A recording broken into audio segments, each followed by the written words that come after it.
inti pokok permasalahan dalam kehidupan kita. Salah menempatkan skala prioritas cinta itu.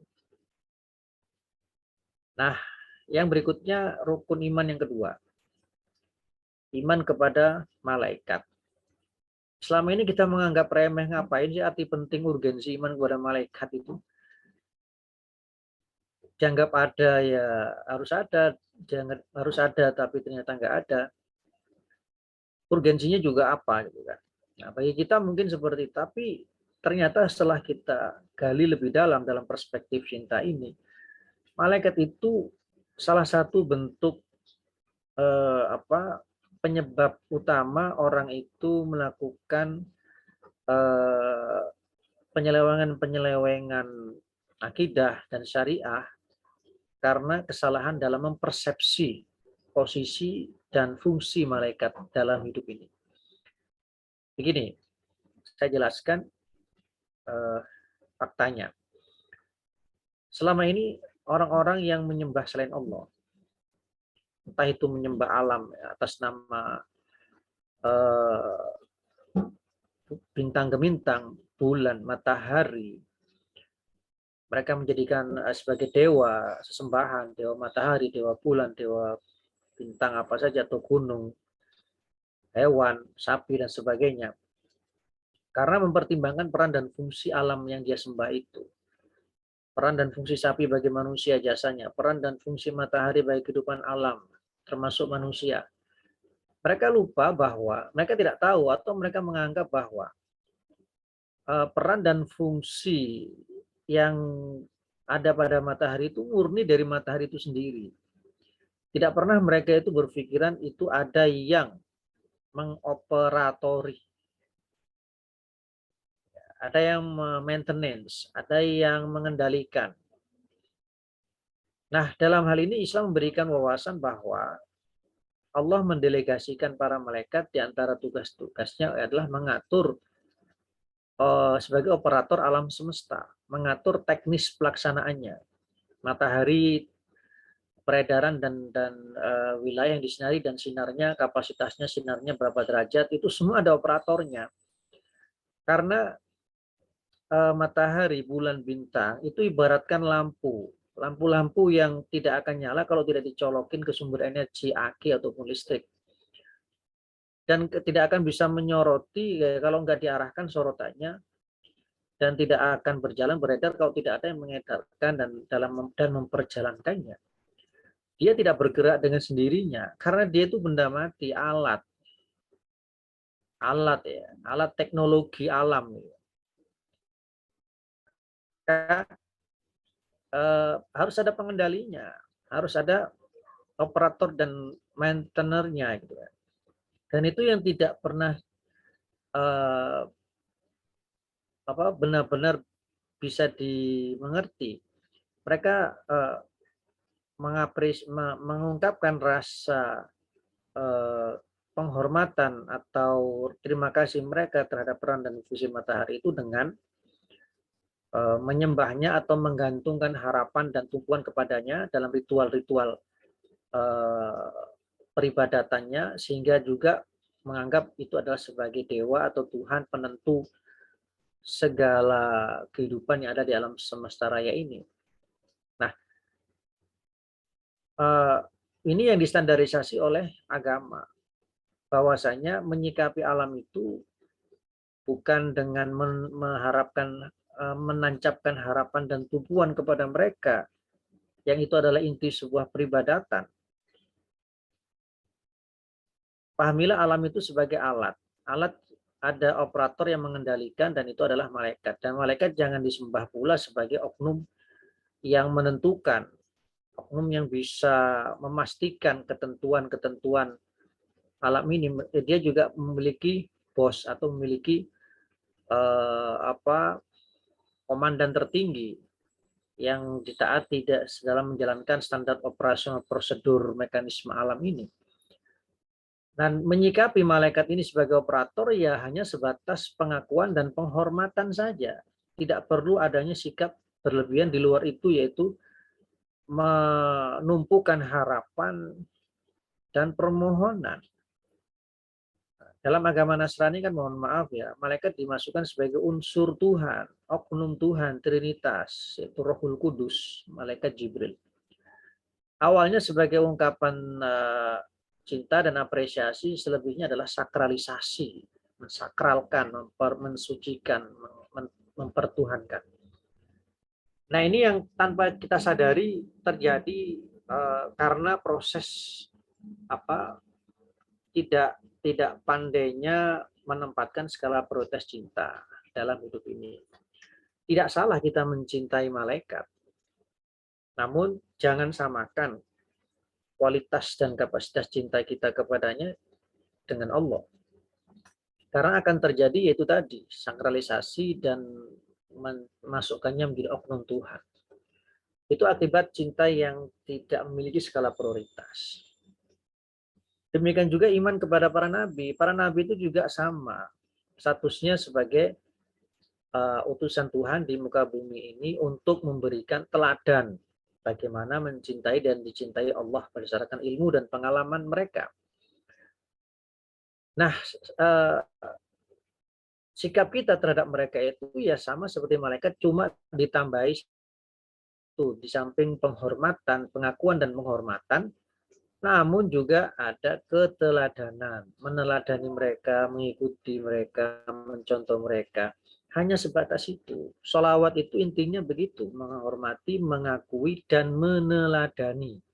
Ketika kita mengucapkan Allahumma sholli ala sayyidina Muhammad atau Allahumma sholli ala Muhammad atau asyhadu anna Muhammadar Rasulullah, itu ada pengakuan, ada penghormatan, dan ada keteladanan. Tiba sunnah itu keteladanan. Tidak boleh lebih dari itu. Lebih daripada itu akan menjurus kepada sakralisasi, penempatan Nabi dan Rasul sebagai oknum Tuhan, sebagaimana Isa yang dipertuhankan Tuhan Yesus misalnya.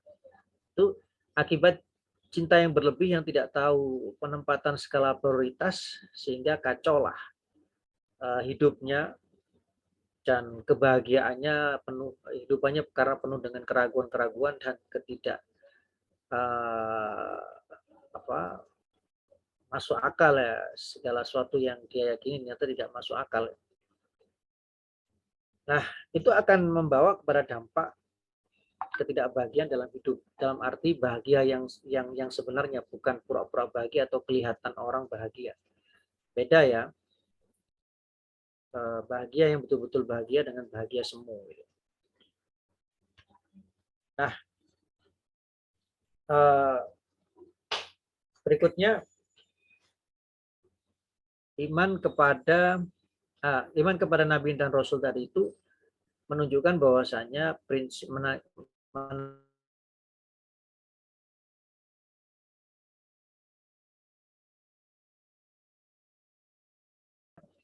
cinta itu butuh panutan, sehingga Anda bisa menjajaki atau menapak tilasi keberhasilan-keberhasilan cinta atau kebahagiaan-kebahagiaan dari cinta itu yang pernah terbuktikan. Karena kalau tidak ada keteladanan, yaitu hanya sebuah abstraksi atau gambaran yang sangat sulit untuk kita praktekkan di lapangan ya, atau sangat teoritis ya, tidak praktis gitu. Maka agar supaya cinta itu tidak teoritis, tidak abstrak, maka dia butuh sosok yang bisa kita teladani pola pikirnya, ucapannya, perbuatannya, penampilannya, dan sebagainya. Sebagai model sosok yang bahagia lahir batin ya, walaupun dengan kondisi keterbatasan secara lahir, secara materi maksudnya ya. Namun justru itu mengajarkan kepada kita arti makna bahagia yang sebenarnya.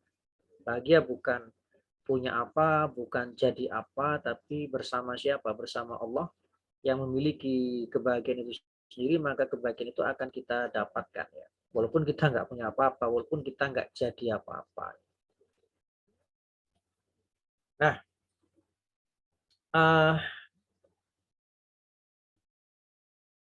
Malaikat juga mengajarkan kepada kita prinsip cinta itu harus memiliki harus harus memiliki prinsip bisa mencintai apa yang dicintai oleh sosok yang kita cintai. Jadi tidak salah kita itu mencintai orang yang dicintai oleh orang yang kita cintai. Asal dengan tujuan kita mendapatkan cinta kekasih kita tadi. Karena begini, Anda untuk dapat dicintai oleh kekasih Anda, calon suami Anda atau istri Anda, atau suami atau istri Anda tentunya juga harus bisa dengan cara mampu mencintai orang-orang yang dia cintai. Orang tuanya atau mertua kita, sanak saudaranya atau ya saudara ipar kita. Nah, itu salah satu syarat untuk kita dapat dicintai. Nggak mungkin kita ingin mendapatkan cintanya hanya dengan mencintainya saja tanpa berusaha untuk mencintai orang-orang yang dia cintai juga. Nah, ini menunjukkan konsekuensi mencintai itu juga harus bisa berbagi cinta, skala prioritas cinta tadi itu harus ada dalam pikiran kita. Silakan kita mencintai siapa saja, apa saja. Yang penting tahu skala prioritasnya. Kalau tidak, maka akan terjadi sebuah perselingkuhan, akan terjadi sebuah pengkhianatan cinta. Ya, kemusyrikan itu intinya adalah pengkhianatan cinta. Karena kita menduakan Tuhan, menyembah Tuhan selain Allah, mentaati ketaatan selain ketaatan kepada Tuhan yang jelas-jelas bertentangan misalnya. Itu hakikat kemusyrikan sebetulnya. Hakikat kemaksiatan kan begitu. Namun ada kemusyrikan yang formal yang jelas-jelas menyembah Tuhan selain Allah, ada kemusyrikan atau pengkhianatan cinta yang informal. Itu tadi ya. Tidak menyembah sebagai Tuhan selain Allah, tapi prakteknya mentaati mereka itu yang jelas-jelas ketaatan kita kepada mereka bertentangan dengan ketaatan kita kepada Allah misalnya. Nah, ada kemusyrikan formal dan informal. Ya, selanjutnya iman kepada kitab suci. Ini mengajarkan kepada kita prinsip bahwa cinta itu harus juga mengapresiasi hal-hal yang menyimbolkan atau sebagai representasi dari sosok yang kita cintai.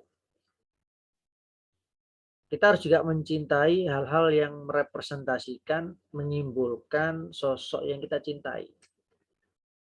Masih dalam skala prioritas cinta tadi ya. Jadi kitab suci itu kan firman Allah. Nah, firman Allah itu kan yang tertulis dalam kitab suci itu kan bukan Allah itu sendiri. Di mana kita perlakukan layaknya Allah, kita menyembah kitab suci itu dengan cara kita sholati, kita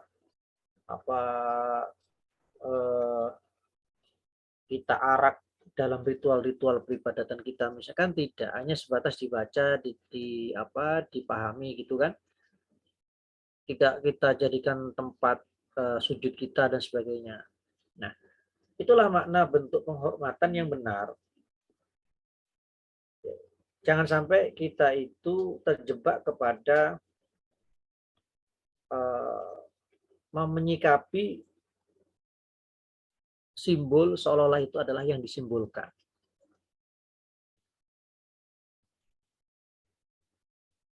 Ya, simbol belum tentu apa yang disimbolkan. Maka kita harus punya sikap yang berbeda dan rasa yang berbeda terhadap itu semua. Maka iman kepada kitab suci itu kan yang kedua setelah malaikat. Atau bahkan setelah para nabi dan rasul. Ada yang demikian. Karena walaupun itu adalah firman Allah, tapi masih kalah kedudukannya dengan malaikat.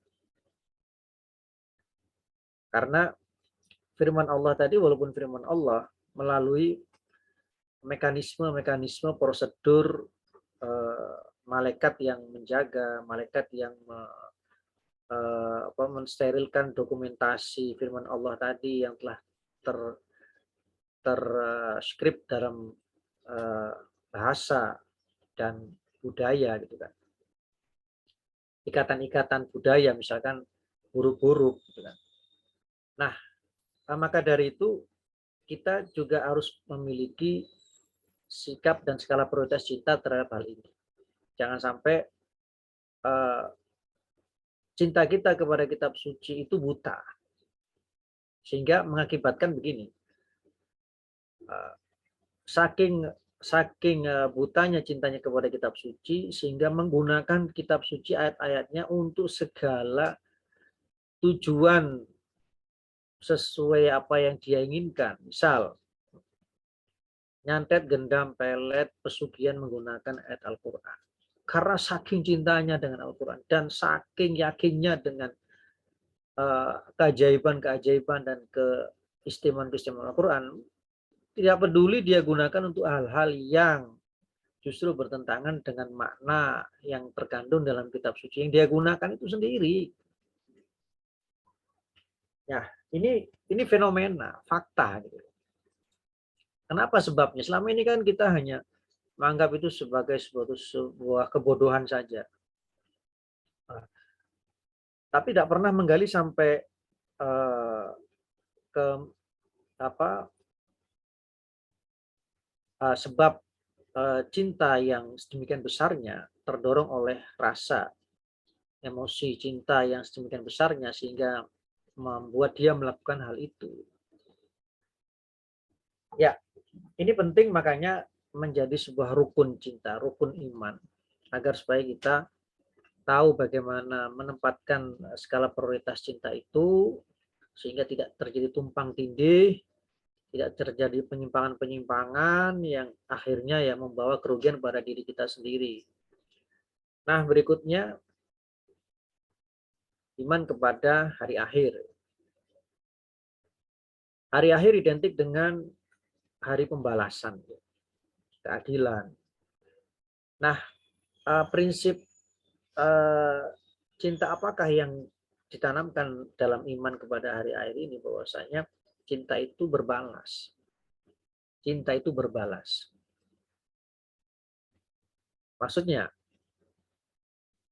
apa yang engkau lakukan, ya itulah yang akan engkau dapatkan balasannya. Kalau baik ya baik, buruk ya buruk. Kalau Anda ingin dicinta, ya harus bisa mencinta. Nah, kalau kita ingin dicinta, ya kita harus bisa mencinta.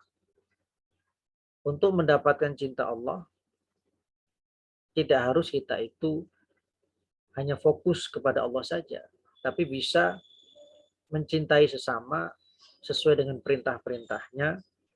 Itu yang menjadi syarat kita dicinta. Misal peduli, berbagi, tolong menolong. Itulah rumusan untuk dicinta. Rumusan untuk kita bisa mencinta. Maka prinsip berbalas cinta berbalas ini harus kita pahami betul. Kalau Anda ingin bahagia, bahagiakan orang lain. Kalau Anda ingin ditolong oleh Allah, ya tolonglah orang lain. Itulah makna konsep untuk dapat dicinta Anda harus mencinta. Harus bisa berbagi cinta. Oke, berikutnya iman kepada takdir. Takdir itu kan ketentuan. Maksudnya apa? Bahwa dalam mencintai kita harus punya prinsip menjaga prasangka baik ya kepada sosok yang kita cintai. Kepada Allah terkait dengan ketentuan takdirnya, apa yang harus kita lakukan adalah menjaga prasangka baik kita kepada Allah, kepada ketentuannya baik ataupun buruk. Bahwasanya seburuk apapun ya ketentuannya yang kita dapatkan, maka carilah maksud baiknya. Carilah maksud baik Tuhan terhadap kita. Karena ya cinta itu tidak hanya diekspresikan dengan sebatas puja dan puji, tapi juga kritik, tapi juga hukuman. Itu juga ada kalanya cinta itu berbaju menggunakan baju itu. Orang tua, guru yang mengklaim sayang kepada Anda tidak hanya memberikan Anda apresiasi dalam bentuk nilai yang baik atau pujian-pujian, tapi juga kadang juga kritikan, bahkan hukuman.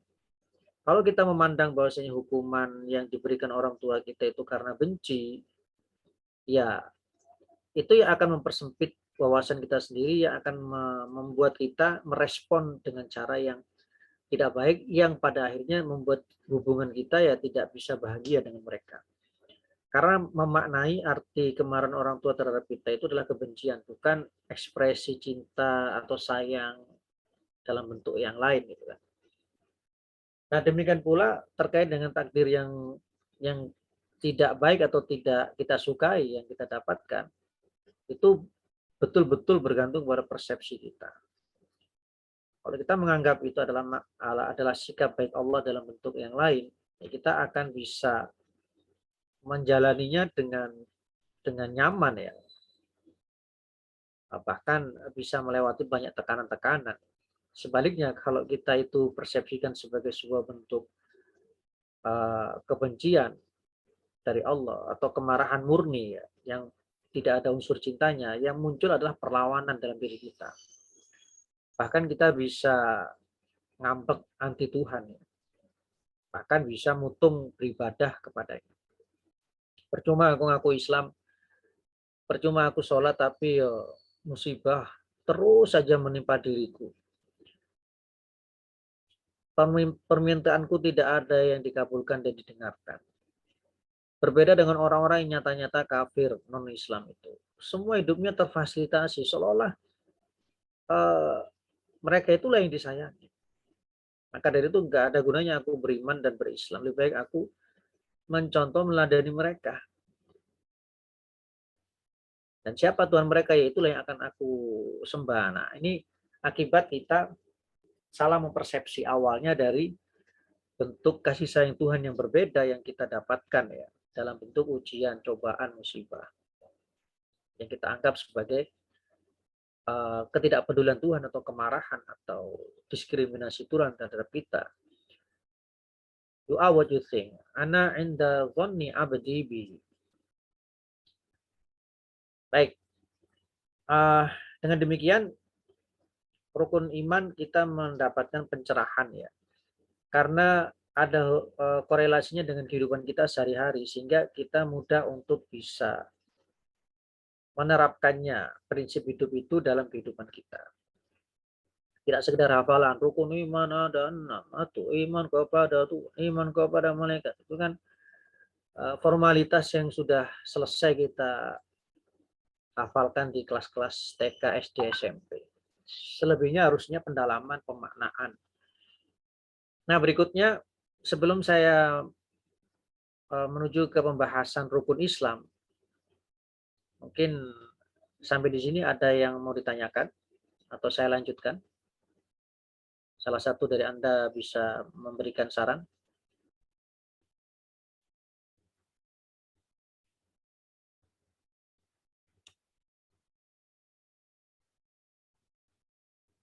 Yang belum on cam, apakah ada kendala?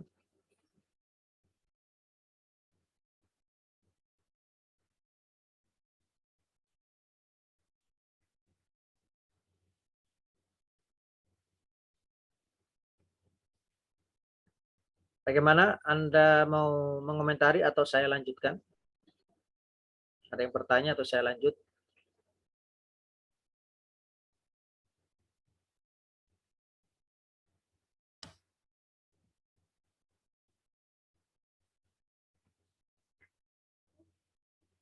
Kualitas suara saya bisa didengar dengan baik ya?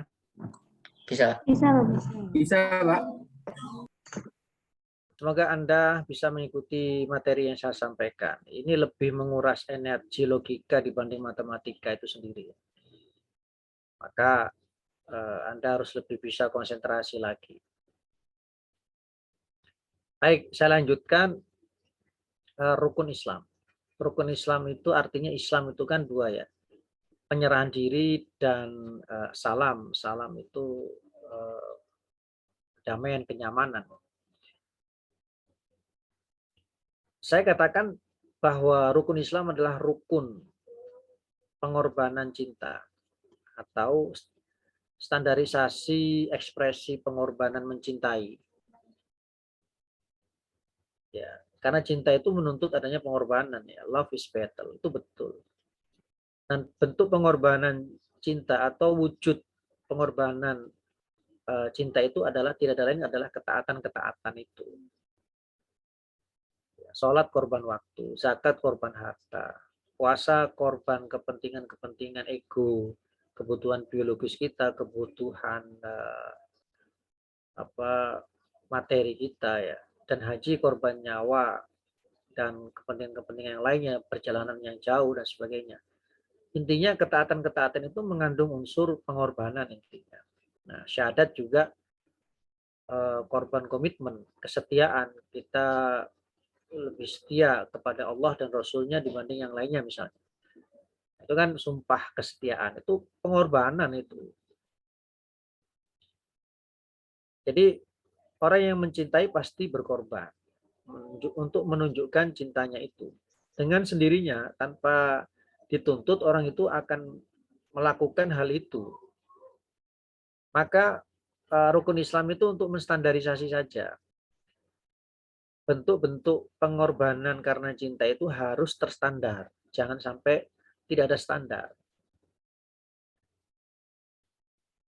Di antaranya syahadat. Syahadat itu standarisasi ekspresi pengorbanan cinta yang bagaimana sih? Ya, asyhadu itu artinya aku bersaksi.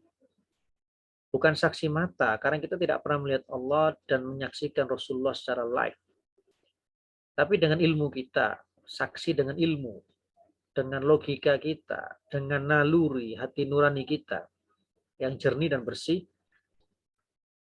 menyatakan bahwa alam semesta raya yang teratur ini pasti ada yang mengatur, dan itulah yang maha cerdas, yang maha kuasa, yang maha segalanya, itu dinamakan Allah Subhanahu wa taala.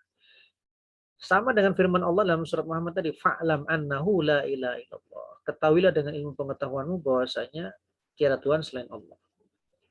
Dasar keyakinan harus ilmu pengetahuan. Ilmu itu ada dua, pengetahuan dan pengalaman. Kembali ke tadi yang awal ya. Nah, pengalaman itu ya bisa berupa praktek, penelitian-penelitian,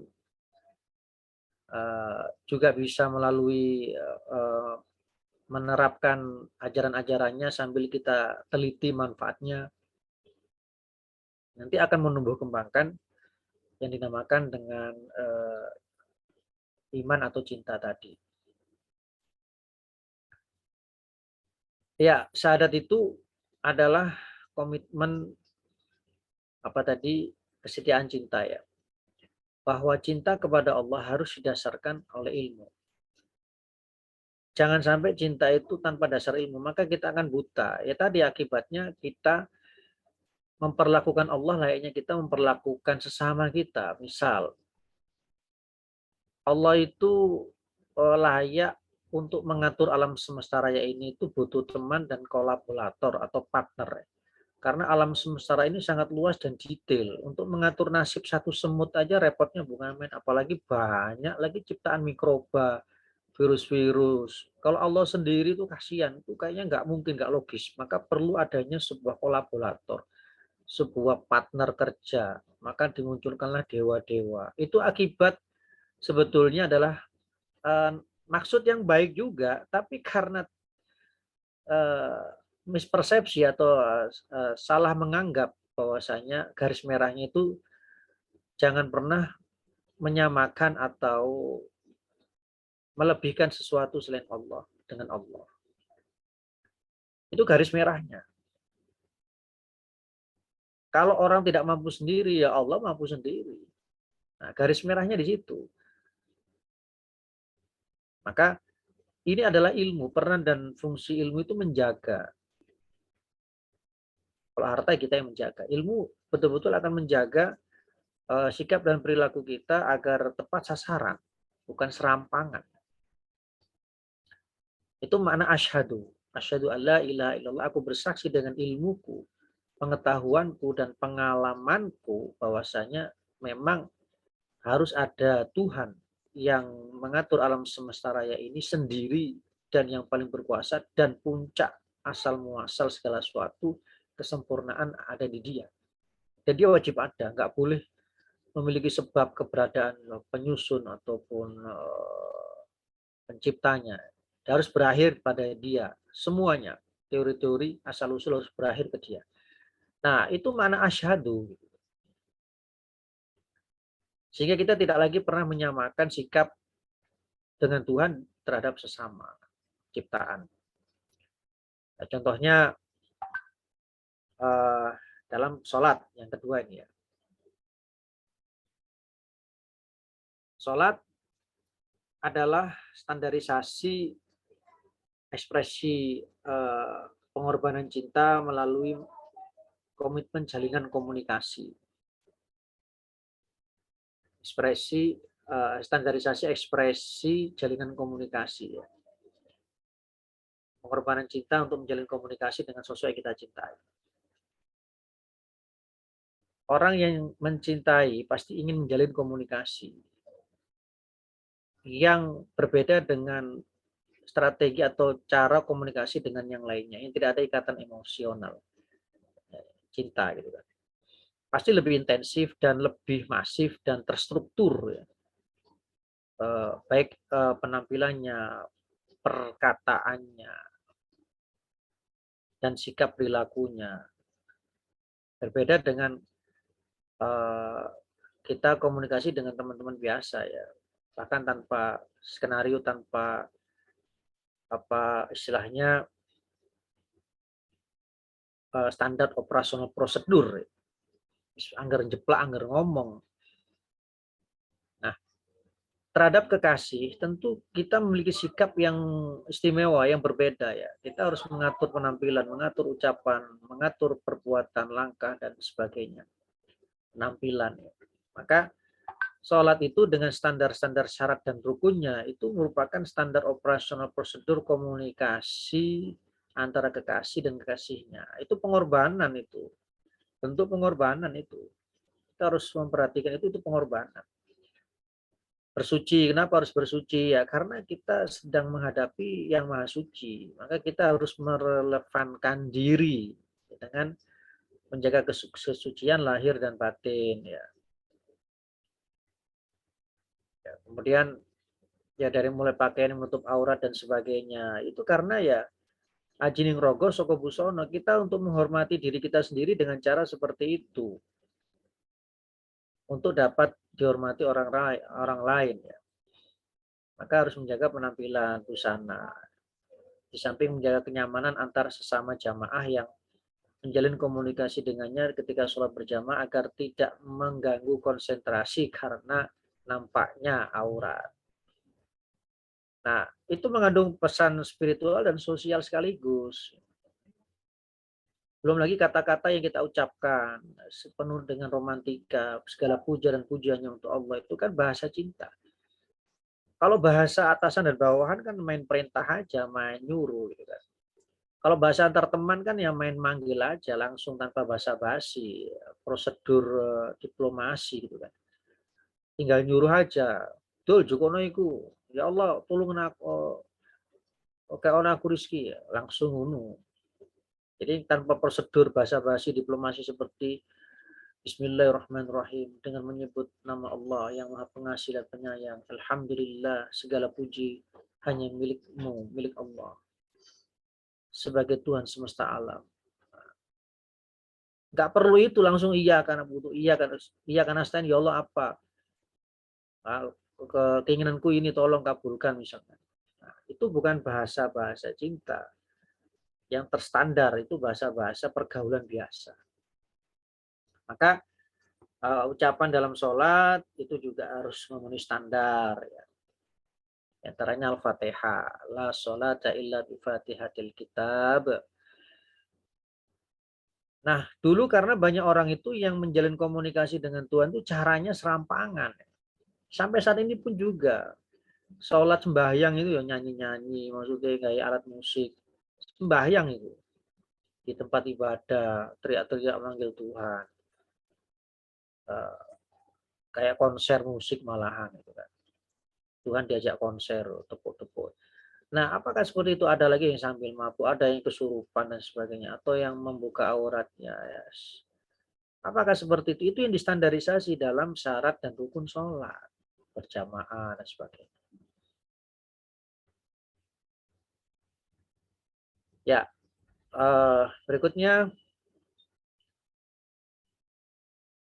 apa? Setelah sholat, zakat. Zakat itu standarisasi ekspresi pengorbanan cinta dengan memberi. Kalau orang mencintai pasti memberi. Ayah pasti menafkahi anak dan istri itu karena dorongan cinta, bukan karena tuntutan istri dan anaknya. Otomatis pasti berusaha untuk itu. Nah, orang yang mengakui dan mencintai Tuhan pasti ingin memberi Tuhan. Maka dulu sampai sekarang ini kan banyak masih ada ritual-ritual sesajen. Itu kan ekspresi cinta untuk memberi kepada yang dicintai, berupa hadiah, berupa bentuk penghormatan. Tumbal sekalipun itu juga begitu sebetulnya, asal muasalnya. Dulu tumbal nyawa orang itu ya, mempersembahkan perjaka dan perawan yang tercantik dan terganteng kepada Tuhan, kepada dewa itu kan karena saking cintanya kepada dewa dan menganggap dewa itu seperti kita yang sendiri, yang butuh teman, butuh pasangan, maka dipersembahkan manusia yang terbaik sebagai pasangannya. Nah, maka distandarisasi cara memberikan sesaji dan tumbal kepada Allah itu bukan seperti itu. Silakan memberikan pemberian kepada Allah sebagai bukti cintamu, tapi arahkan kepada yang membutuhkan, fakir miskin, anak yatim. Jangan bentuk tumbal darah manusia, darah binatang ternak yang dihalalkan. Jangan dilempar ke kawah, jangan dilempar ke laut, binatang itu disembelih, dibagikan dagingnya, kalau bisa dibantu masak kayak akikoh itu kan, siap saji misalnya.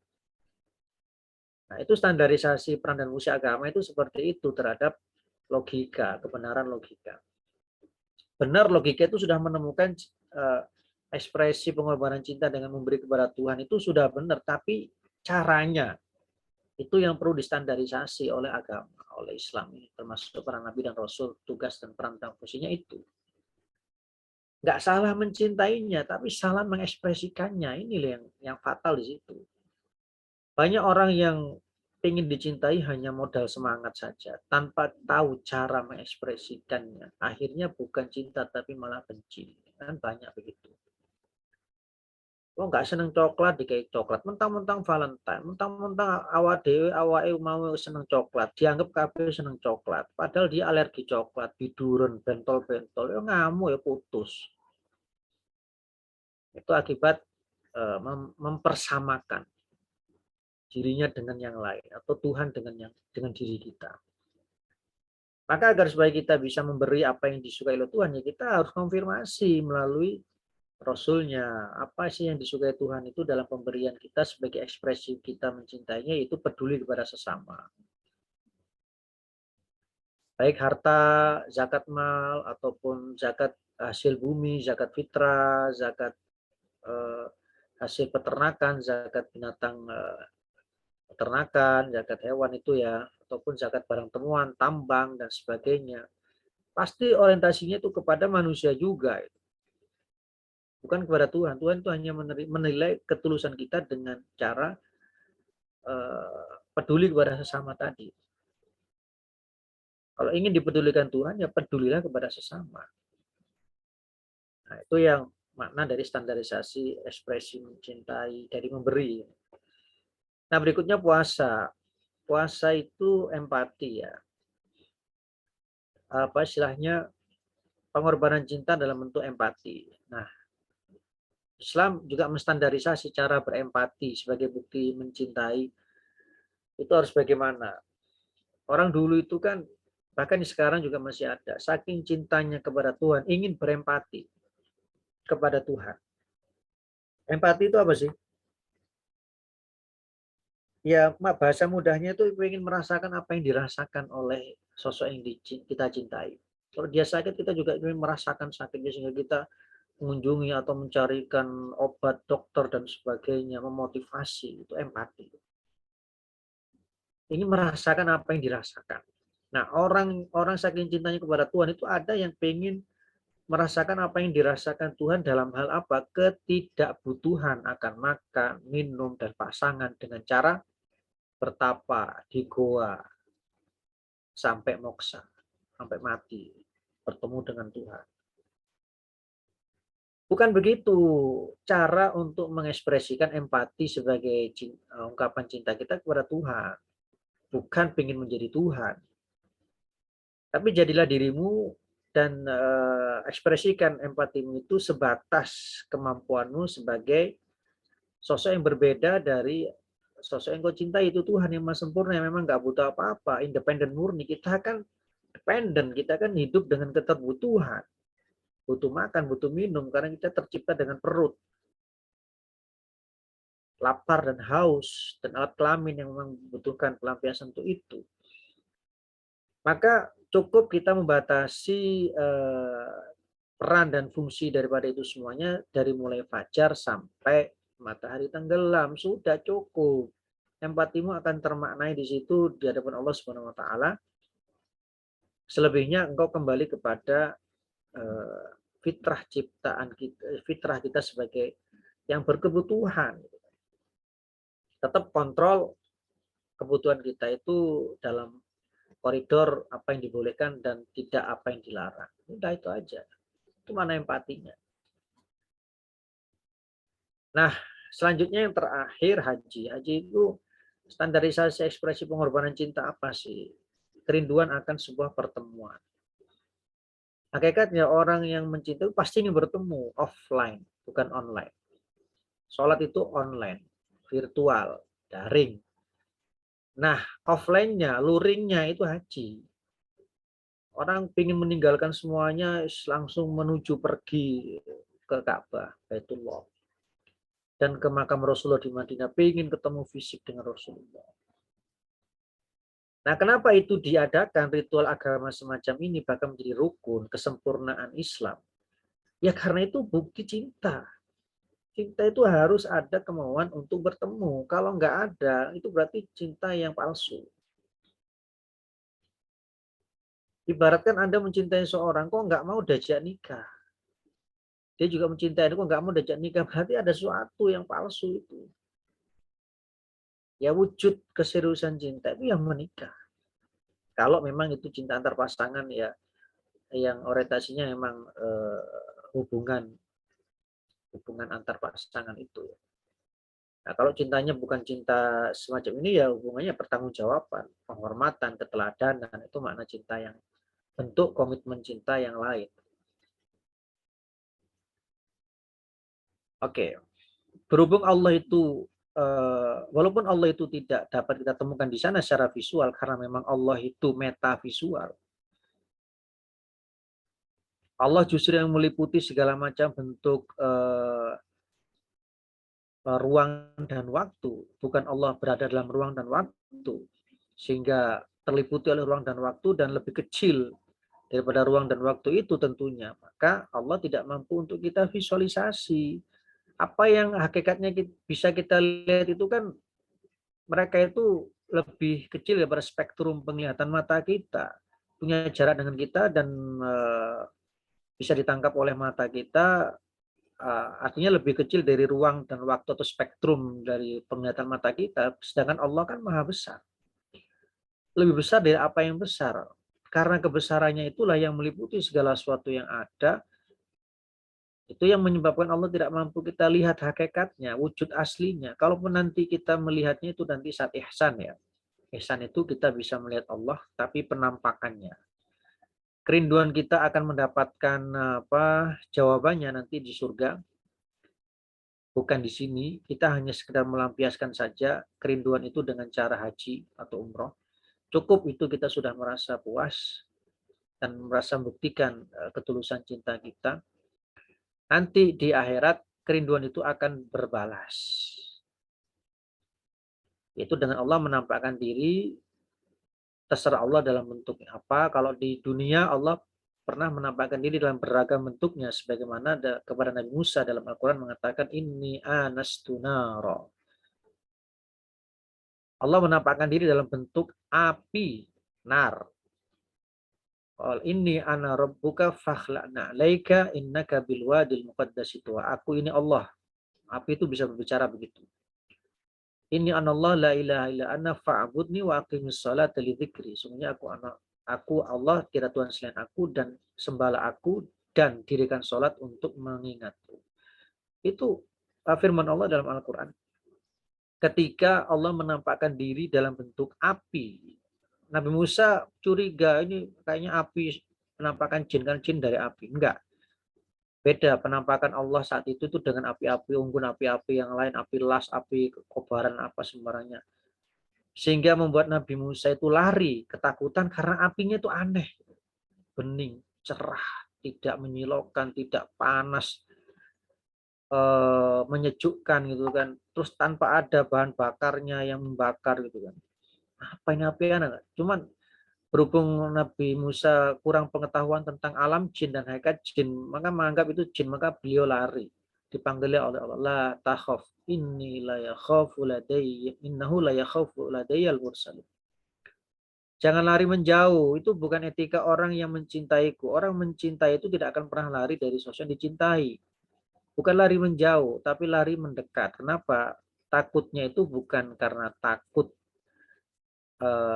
kemarahannya atau takut penampakannya atau sikapnya, tapi takutnya itu justru karena takut kehilangan cintanya, maka dia semakin mendekat, bukan lari menjauh.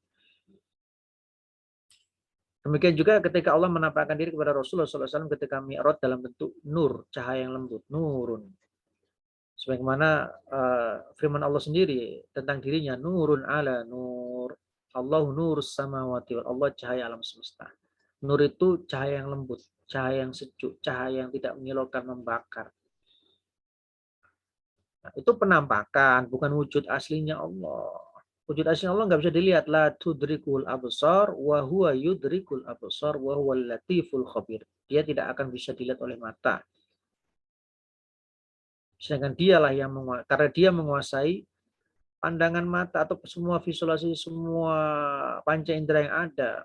Kita mata kita aja nggak mampu melihat saraf mata kita sendiri kok. Itu karena dalam liputan di dalam mata kita sendiri. Apalagi Allah yang maha meliputi segala sesuatu. Tentu sangat lembut, lebih lembut daripada saraf mata kita sendiri. Tentu lebih layak untuk tidak bisa kita visualisasi. Bukan tidak ada, karena saking adanya, saking besarnya, saking lembutnya, saking meliputinya. Baik, ini yang bisa saya sampaikan terkait materi rukun iman, Islam, dan ihsan dalam perspektif cinta. Kalau kesimpulannya terakhir, kalau kita ingin memperbaiki ya kualitas keislaman kita, misalnya sholat kita, ketaatan kita, sebagai ekspresi pengorbanan cinta kita kepada Allah, kembalikan kepada dasar daripada ketaatan atau pengorbanan itu, yaitu keyakinan, iman. Berarti ada sesuatu dalam kualitas iman, kepercayaan kita itu yang error atau yang kurang sempurna.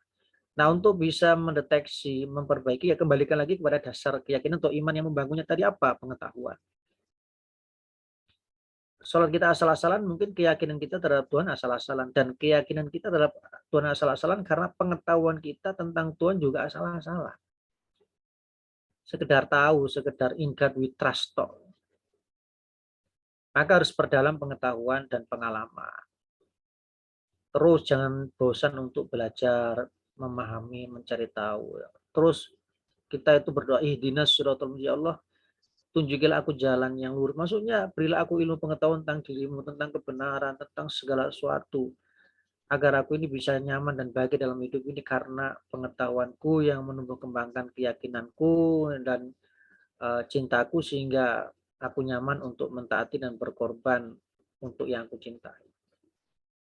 Demikian, semoga bermanfaat. silahkan bertanya untuk memperdalam wawasan dan pengetahuan.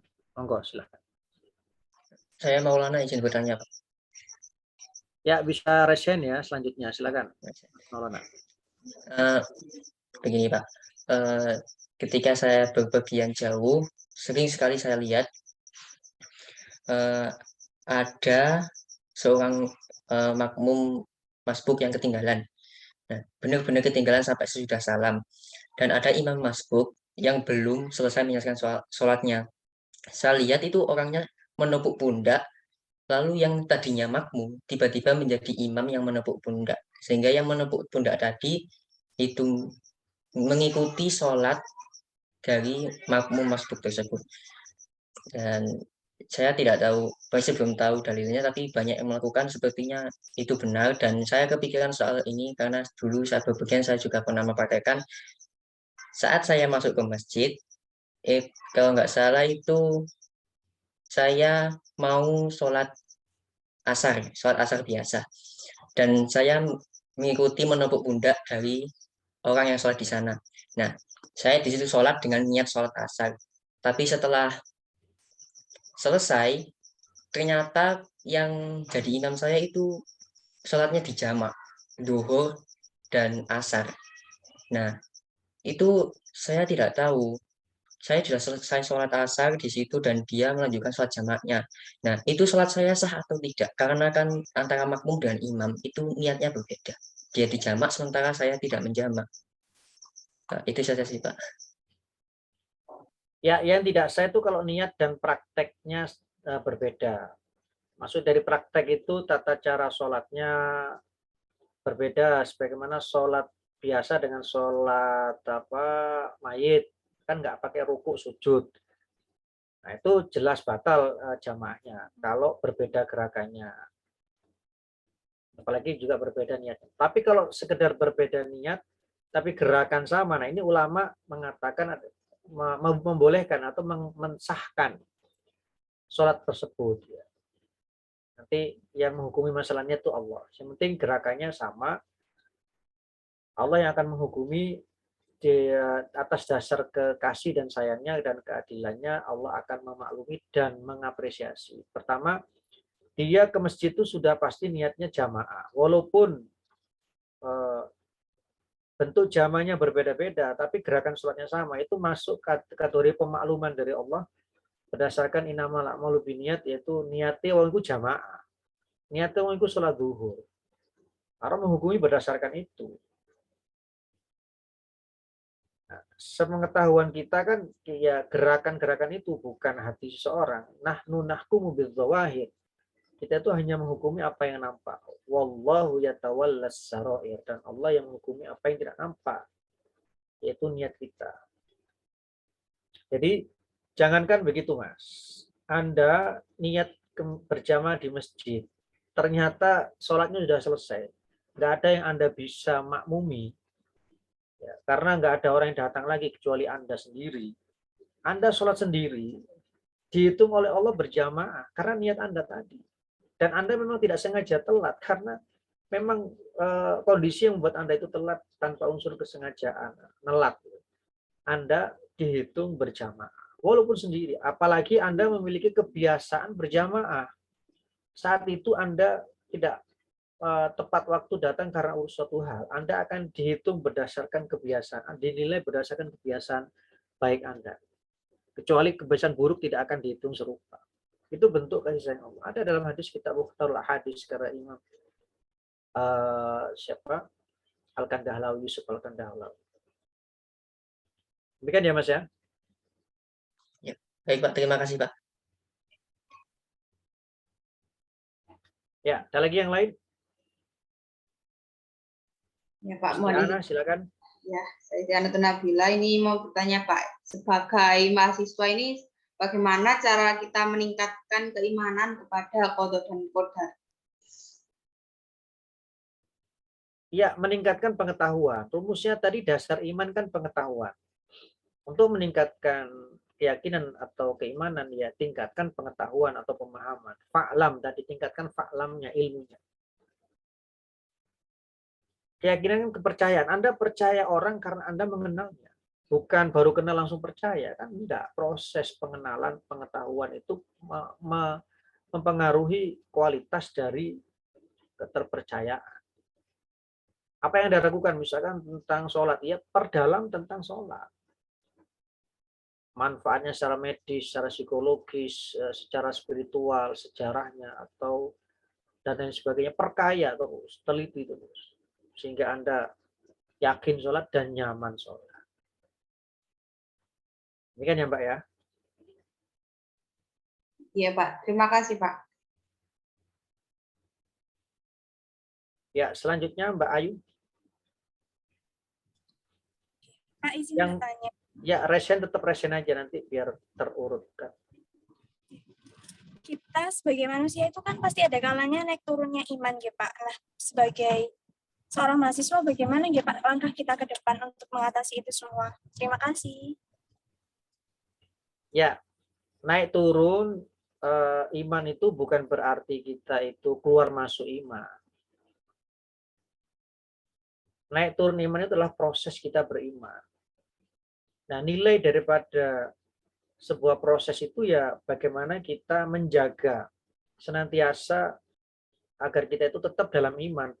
Yang penting kita nggak keluar dari iman. Karena nilai seseorang itu bukan naik turunnya iman tadi ya. Naik turun iman itu suatu hal yang wajar terjadi. Sebab pengetahuan kita juga naik turun, kadang tahu, kadang nggak tahu. Sekarang tahu, tapi besok ada lagi sesuatu yang kita belum tahu. Akhirnya kualitas iman kita juga akan terreaksi di situ, terkonsekuensi karena pengetahuan kita yang belum memadai terkait dengan hal baru yang baru kita alami. Nah, itu tidak dinilai di situ, tapi upaya kita untuk menjaga kita dalam koridor iman itulah makna keistiqomahan itu. Innalladzina qalu rabbunallah tsumma istaqamu. Maksudnya istiqomah itu ya senantiasa menjaga dalam track rel.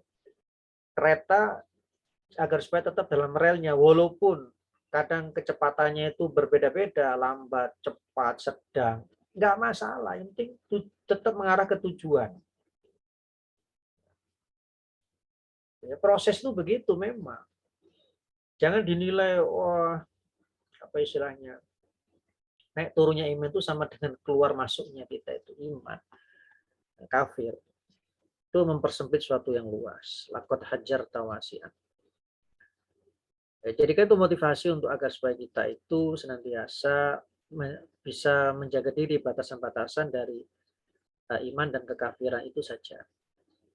Dan antara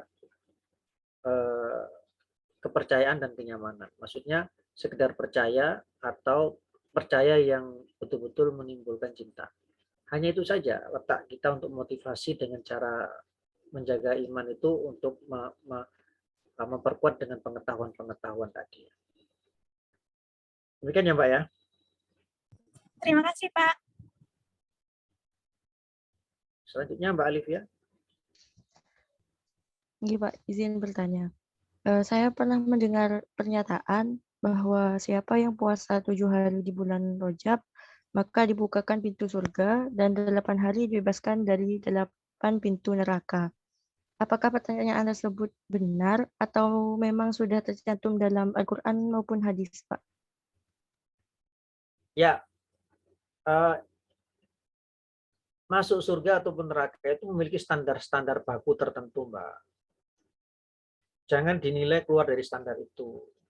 Kalaupun ada hadis ataupun ungkapan yang mempermudah standar seorang masuk surga, itu bukan berarti mengabaikan standar pokok syarat seorang itu dapat masuk surga dan neraka, yaitu iman, Islam, ya, ihsan. Sehingga orang mengandalkan, nek ngono aku tak mlebu surga hanya mengandalkan puasa Rajab saja. Bukan begitu maksud hadis. Kalaupun hadis menyatakan demikian, bukan untuk itu orang hadis itu dimunculkan atau muncul ya, sabda Rasulullah bukan untuk mengabaikan hal-hal yang pokok, yang standar demi hal-hal yang bukan pokok atau yang sunnah. Kalau bisa masuk surga dengan puasa Rajab, ngapain puasa Ramadan? Ngapain juga sholat waktu? Maksudnya, puasa Rajab itu akan bisa membuat kita itu bobot nilai kita di hadapan Allah lebih berat dengan amal perbuatan wajib yang telah kita lakukan. bukan menggantikan. Yang sunnah tidak akan pernah menggantikan atau bahkan menyamai pahala yang wajib. Itu yang harus dijelaskan. Sama seperti pezina yang masuk surga gara-gara ngasih minum anjing, itu bukan berarti dia masuk surga gara-gara itu. Maka orang akan berpikiran, oh tak melihara anjing, ini akeh ben surgaku terjamin. Enggak, dia tetap melakukan kewajiban-kewajiban standar, sholat, puasa, dan tidak musyrik, ya, mati dalam kondisi keimanan atau bahkan bertobat sebelum kematian dan telah melaksanakan kewajiban. Nah, perbuatan baiknya kepada anjing itu yang menambahi berat beban timbangan amal kebaikannya sehingga Allah masukkannya ke dalam surga, bukan menjadikan amal pengganti dari kewajiban yang telah diperintahkan. Itu persepsi yang salah atau persepsi yang berlebihan terkait dengan amalan sunnah yang mengabaikan keutamaan amalan wajib. Itu ya Mbak ya. Iya, Pak. Nah, selanjutnya Mbak Iva. Ya Pak, izin bertanya. Beberapa bulan lalu saya pernah lihat video di Instagram, video pendek itu, terus tulisannya berislamlah secara kafah. Yang dimaksud berislam secara kafah itu yang bagaimana ya Pak? Ya, berislamlah dengan penuh cinta. Dengan cinta itu Anda akan terdorong untuk konsisten dalam ketaatan, menjaga diri dari kemaksiatan. Apa itu maksudnya begitu lahir batin ya. Lahirnya, batinnya itu betul-betul karena cinta bukan terpaksa atau karena terbiasa. Itu yang utama dari makna kafah itu. Yang akan mengkonsekuensi bentuk lahir keislaman lahir kita. Karena ada orang yang tampilan fisiknya itu Islami, tapi belum tentu batinnya itu penuh dengan cinta terhadap Islam. Kan bisa saja gitu. Maka batin itu yang utama dari makna kafah ini. Dengan sendirinya kalau batinnya itu sudah kafah, cinta, lahirnya juga akan merefleksikannya. Demikian, Mbak. Baik Pak, terima kasih. Ada satu pertanyaan lagi. Nah, kan itu ini masih sama di hashtagnya berislam secara kafah. Tapi ada di situ yang bilang jangan berislam moderat. Sebenarnya apa makna dari Islam moderat itu sendiri? Ya, nanti juga itu menjadi bahasan pokok materi kita ya, materi pembelajaran kita, yaitu tema moderasi dalam beragama. Apa yang dimaksud dengan moderat itu apa? Garis tengah atau sikap tengah, moderat itu kan tengah ya. Itu yang maksudnya di mana? Bukan pelin-pelan, bukan muzabzabina baina dzalik, bukan mazhab kepentingan, tapi ketegasan. Intinya begitu ya. Tegas itu bukan berarti keras, ya kayak sikap wasit ya, sebagai penengah itu kan tegas ya. Kalau benar ya katakan benar, kalau salah ya katakan salah. Itu diantara ciri sikap tengah, ketegasan, wasit ya, wasaton, sikap tengah. Tawasud, ya. Tawasud itu ya sikap tengah, maksudnya sikap tegas dalam menyikapi kebaikan dan keburukan, kebenaran, kesalahan.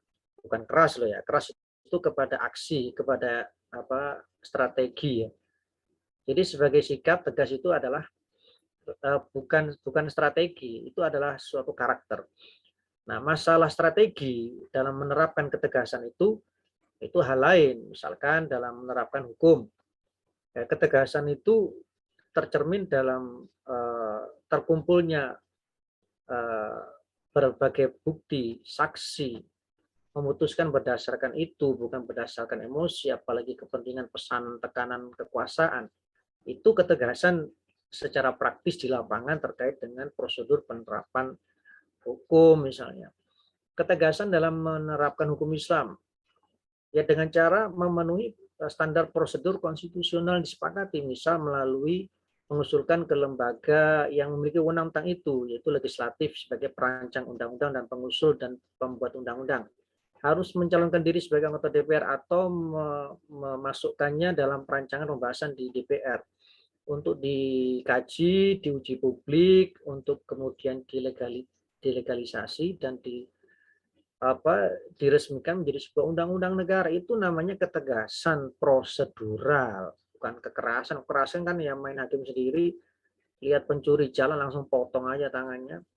Itu namanya terorisme atau kekerasan, bukan ketegasan. Nanti kita akan bahas di tema itu tersendiri ya Mbak. Nah, terima kasih. Selanjutnya Mbak Aisyah. Saya izin bertanya, Pak. Kan beberapa hari yang lalu saya sempat melihat ada video itu kayak tulisannya itu Anna Uhibuka Filah ya. Jadi kayak cinta karena Allah itu yang dimaksud itu kayak gimana ya, Pak?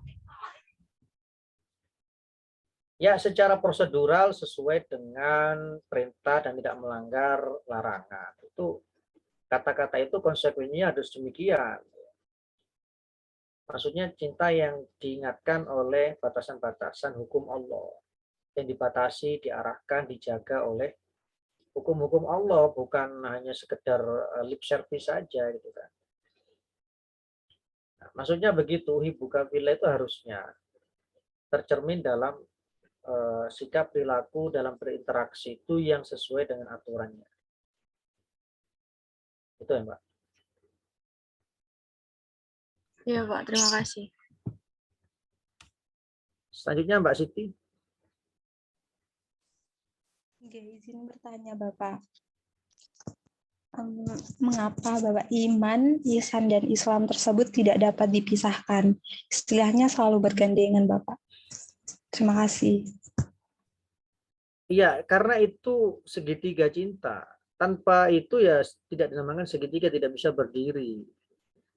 Itu kaki-kaki yang menopang sebuah bangunan segitiga cinta tadi, Mbak. Adanya pengetahuan, adanya keyakinan, kepercayaan, dan adanya ketaatan sebagai bentuk pengorbanan cinta tadi. Ya, ihsan itu sebagai sebuah bukti hubungan yang real dengan sosok yang kita cintai, ya, hubungan entah itu hubungan keteladanan, kepemimpinan, ataupun dalam hubungan suami istri dalam rumah tangga. Begitu ya Mbak ya. Oke, baik. Terima kasih Bapak. Selanjutnya Mbak siapa? Maida. Iya, Pak. Sebelumnya mohon maaf saya kurang memahami tentang masalah niat begitu, Pak. Nah, jadi misalnya jika kita ingin sedang belajar ataupun menuntut ilmu begitu, nah itu niatnya bagaimana caranya biar kita memfokuskan niat itu karena Allah? Apakah bisa dengan hanya saya niat menuntut ilmu untuk kebaikan gitu? Apakah harus ada seperti tindakan yang lebih spesifik gitu agar kita tidak salah niatnya gitu, Pak? Terima kasih. Ya, niat yang harus ada pada setiap langkah kita itu adalah menambah cinta kita atau menumbuh kembangkan cinta kita kepada Allah. Itulah niat semua amal perbuatan kita. Sholat, belajar, bekerja, harus mampu menambah cinta atau menumbuh kembangkan cinta kita kepada Allah. Kenal kita akan Allah yang akhirnya menumbuh kembangkan cinta dan ketaatan kita kepadanya. Istilahnya sesuatu itu mampu mendekatkan diri kepada Allah lah. Jangan sampai sesuatu itu justru menjauhkan diri dari Allah. Itulah niat yang kita miliki dalam setiap visi, misi, orientasi hidup kita ini. Iya, memang secara verbal kita ucapkan bismillah, tapi secara substansial harus tertanamkan makna tadi itu. Bukan sekedar doa makan ya. Allah mabarik lana, atau tidur bismillahirrahmanirrahim ahya wa amut. Mencerminkan niat dan sebagainya. Iya, penting, tapi yang lebih penting itu substansinya. Teksnya penting, tapi maknanya itu lebih penting. Karena itu yang akan mempengaruhi perilaku kita. Makna itulah yang mempengaruhi cara hidup kita. Ya, demikian ya Mbak ya. Baik Pak, terima kasih banyak. Silakan Mas Nur.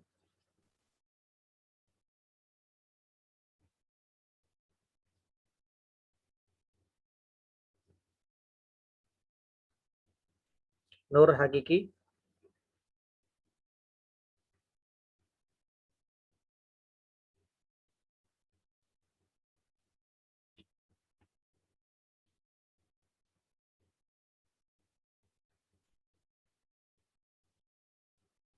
Silakan Mas Nur.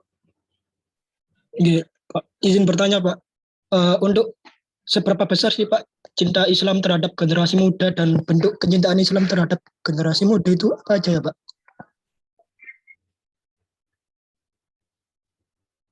Iya, urusan umat ini ya diserahkan kepada mereka. Itu bentuk cinta dan kepeduliannya. Nah, keterpercayaan Islam kepada generasi muda dengan cara mengandalkan mereka sebagai generasi atau sebagai tokoh oknum penegak syariat Islam misalkan, atau penegak hukum Allah di muka bumi ini, ya siapa lagi kalau bukan para muda dan mudi. Nah, itu dikatakan senantiasa dalam ayatnya, itu pasti objeknya itu ke situ. Dan banyak hadis juga mengatakan demikian. Inna fi yadis syubani amrul ummah wa fi aqdamiha hayatah. Sungguhnya di tangan generasi muda lah hidup matinya agama ini. Ya, karena mereka yang akan menjadi ulama dan akan menjadi umara, maka bentuk perhatiannya adalah perintah untuk menuntut ilmu. Thalabul ilmi faridatun ala kulli muslim wa muslimatin. Jadi menuntut ilmu bagi muda-mudi ini harus betul-betul luas ya. Perbanyak referensi, perbanyak komparasi, pengalaman ya. Pengalaman-pengalaman dalam hidup ini kita harus memperkaya. Pergaulan kita perkaya, tidak hanya bergaul kepada hanya satu golongan ormas, madhab. Perluas wawasan. Selama itu umat Islam ya sudahlah, kita pergaul semua, kita cari manfaatnya sambil kita mengkomparasi, menganalisa titik temu dan titik beda, itu akan mendewasakan hati, mendewasakan pikiran dan karakter kita sebagai perekat umat, bukan pemecah belah umat. Ya, demikian Mas ya. Baik Pak, terima kasih. Selanjutnya Mbak Isriil. Baik Bapak, saya Isriil Ma'arif izin bertanya. Terkait meminta tolong atau meminta syafaat dari orang yang masih hidup itu, menurut Bapak, pendapat Bapak bagaimana? Dan bila boleh dan tidak dilarang dalam agama, syarat-syarat yang harus dipenuhi apa saja ya Pak? Terima kasih. Ya, meminta tolong kepada sesama ciptaan baik yang masih hidup maupun sudah meninggal. Syarat utamanya, batasan-batasannya adalah tidak menyematkan atau mengambil alih peran Tuhan dalam menentukan kepada mereka. Mereka bukan tumpuan harapan utama, itu saja. Harapan Tuhan utama itu yang menentukan, yang memiliki otoritas itu hanya Allah. Kalau itu yang kita lakukan, walaupun kepada yang masih hidup atau yang sudah meninggal, siapapun mereka, itu adalah kemusyrikan. Ya. Apapun, siapapun. Karena inti kemusyrikan itu adalah mengambil alih peran Tuhan atau menyamakan peran Tuhan kepada selain Tuhan. Yaitu otoritas dalam menentukan misalkan takdir, rezeki, nasib, dan lain sebagainya. Yang menjadi otoritas Tuhan, jangan sampai itu dialihkan wewenangnya kepada selain Tuhan. Nah, misal, Anda boleh menggantungkan harapan hasil pendapatan itu kepada tempat kita bekerja. Tapi bukan harapan atau tawakal sebagaimana kita bergantung kepada Tuhan. Nah, di mana letaknya? Bedanya, ketika perusahaan yang di mana tempat kita bekerja mensyaratkan atau memerintahkan jenis pekerjaan tertentu yang melanggar aturan agama, kita menolak atau menerima, disitulah letak kita itu, ketergantungan kita itu di mana. Kalau tergantungnya kepada Allah, kita menolak. Yang menentukan rezeki Allah, bukan kamu. Hanya melewati kamu, pimpinanku, perusahaanku. Maka ketika aturan Allah dilanggar, maka di sini letak skala prioritas ya, keimanan dan cinta tadi menampakkan diri. Harus bisa kita wujudkan dalam bentuk pilihan.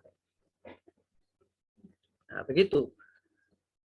Nah, itu wujud orang itu tergantung kepada selain Allah kalau yang dia memilih opsi lebih baik melanggar aturan Allah, sementing aku tetap terjamin gajiku, rizkiku. Nah, itu sudah menggantungkan kepada selain Allah. Dalam arti kata bisa jadi musyrik informal gitu loh. Walaupun secara formal dia tidak menyembah pimpinannya, tidak menyembah perusahaannya, tapi sikap karakternya yang bergantung tawakal tidak kepada Allah tadi itu yang sudah mencederai ketulusan tauhidnya.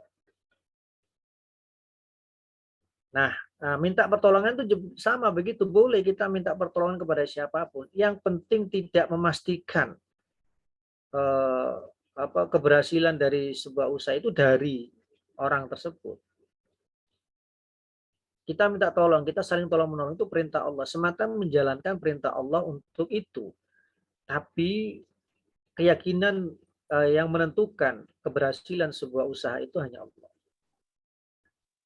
Nah, batasan usaha kita untuk minta tolong dan menolong itu ya batasan halal haram tadi. Selama yang ditolong, selama cara kita menolong terhadap sesuatu yang dihalalkan, oke, wajib. Kalau tidak, ya tidak wajib, haram bahkan. Hanya itu batasannya.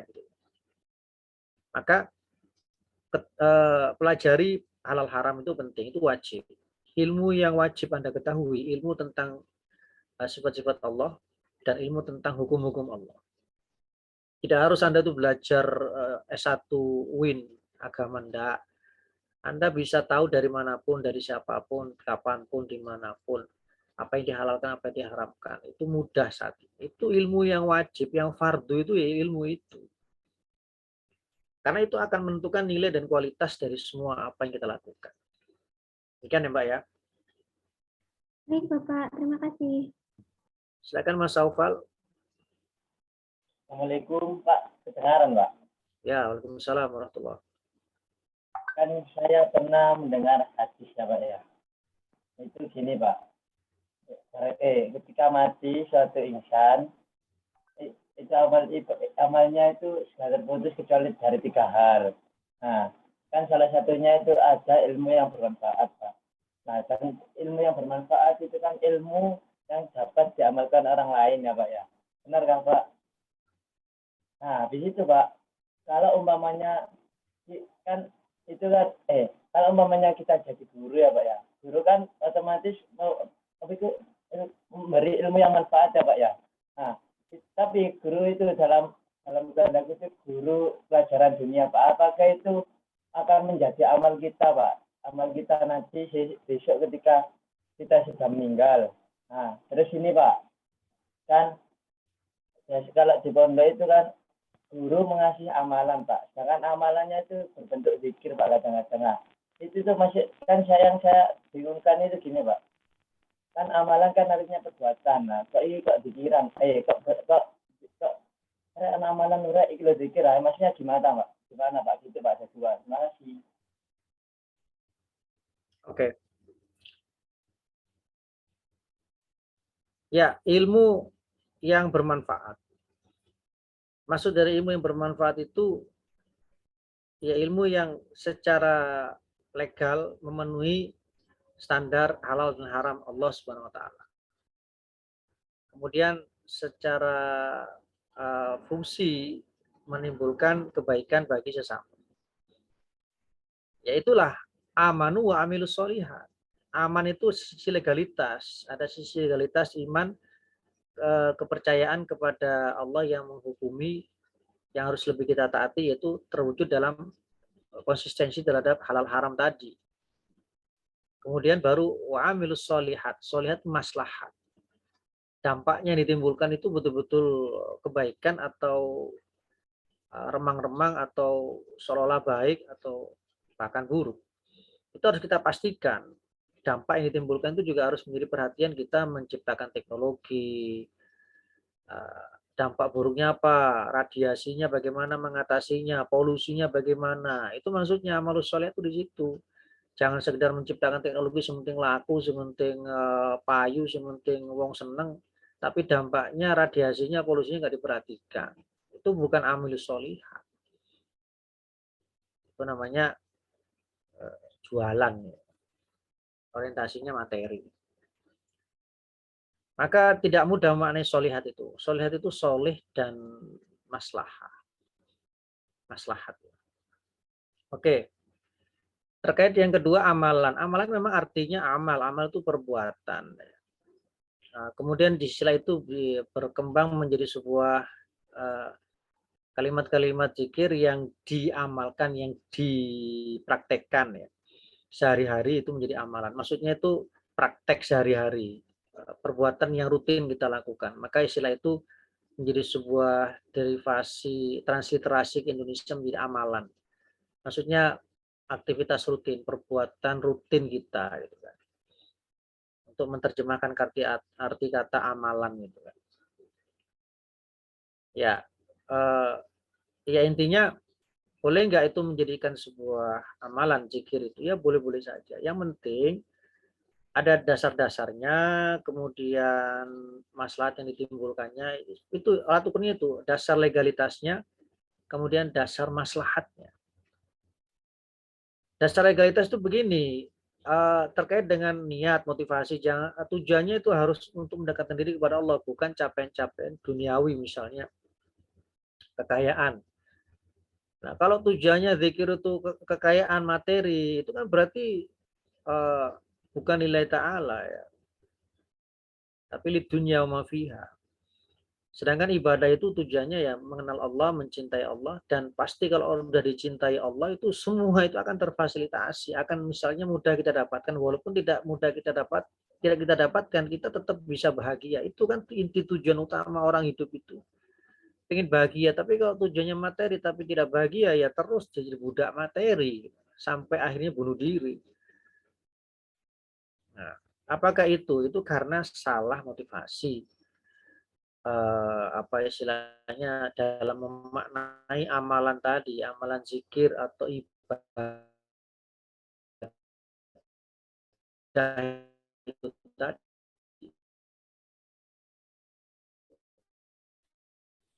Untuk zikir atau sholat tertentu, sunnah-sunnah itu ya.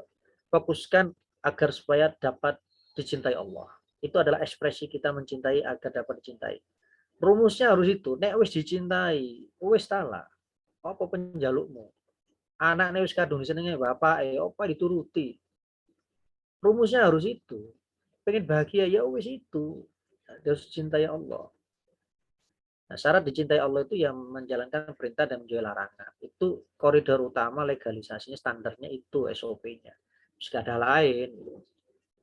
Ya Mas ya.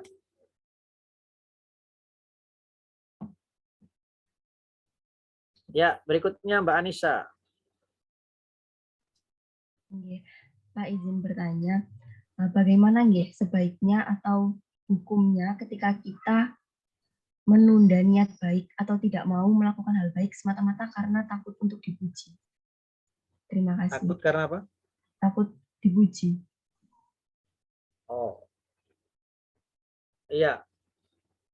Kalau alasannya itu sebaiknya ya itu kita abaikan saja.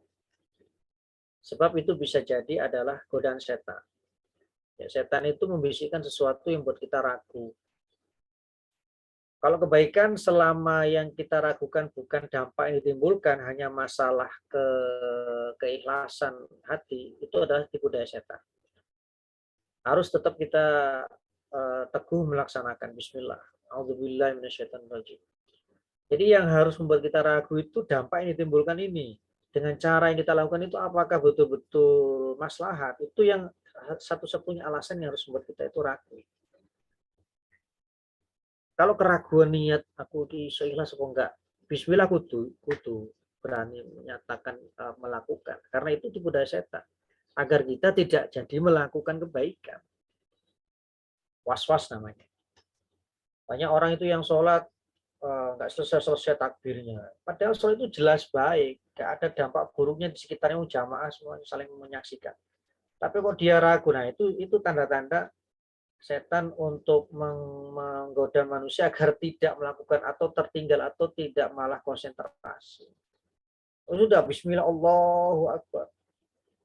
Masalah husu nggak husu itu masalah lain nanti. Saya berusaha husu itu sudah husu. Bukan wah nggak husu ulang lagi Allahu Akbar. Waduh, kepikiran kunci mau nanti Allahu Akbar lagi ngulangi. Ya, nggak jadi sholat sampai ketinggalan waktunya. Itu tipu daya setan, was-was. Demikian ya Pak ya. Iya Pak, terima kasih. Silakan Mbak Dineke. Baik Pak, saya mohon izin bertanya. Jadi sebenarnya itu apa hukumnya Bapak jika seorang muslim itu menikahi seorang non-muslim, akan tetapi seseorang yang non-muslim tersebut itu tidak menjadi mu'alaf Bapak? Ya, melanggar aturan Allah yang mensyaratkan pernikahan itu harus seagama. Bahkan aturan negara juga demikian. Ya, berarti ilegal. Bisa dianggap itu kategori perzinahan. Karena syarat bebas dari perzinahan itu legalisasi syar'i. Bukan hanya legalisasi konstitusi. Kalau legalisasi konstitusi, pejabat bisa disuap. Buku nikah bisa dipalsu. Makanya itu yang kawin kontrak di mana itu di Puncak dan sebagainya itu ya punya buku nikah, punya KUA yang melegalisasi. Tapi kan itu direkayasa, disuap. Niatnya kan menikah untuk memutuskan tali pernikahannya di suatu saat nanti sesuai dengan masa berlaku jabatan kontraknya. Dia kerja di sini gitu. Nah, itu bukan kategori nikah, itu perzinahan. Itu prostitusi yang mengatasnamakan pernikahan. Jadi pernikahan itu harus legalisasi secara syar'i, diantaranya tidak boleh ada batasan ruang dan waktu terkait dengan pernikahan itu. Ya, nikah itu selama nggak boleh niat silaturahim untuk memutuskan tali silaturahim itu namanya bukan silaturahim. Kan tidak ikhlas namanya. Ya. Begitu ya Mbak ya? Iya Bapak, terima kasih Mbak. Baik, ada lagi yang mau tanyakan sebelum saya akhiri? Kalau tidak, saya cukupkan. Semoga bermanfaat dunia dan akhirat, dan mohon maaf pada khilaf. Subhanakallahumma bihamdika asyhadu an la ilaha illa anta astaghfiruka wa atubu ilaika. Allahumma shalli ala sayyidina Muhammad. Assalamualaikum warahmatullahi wabarakatuh. Waalaikumsalam warahmatullahi wabarakatuh. Terima kasih Pak. Terima kasih Pak.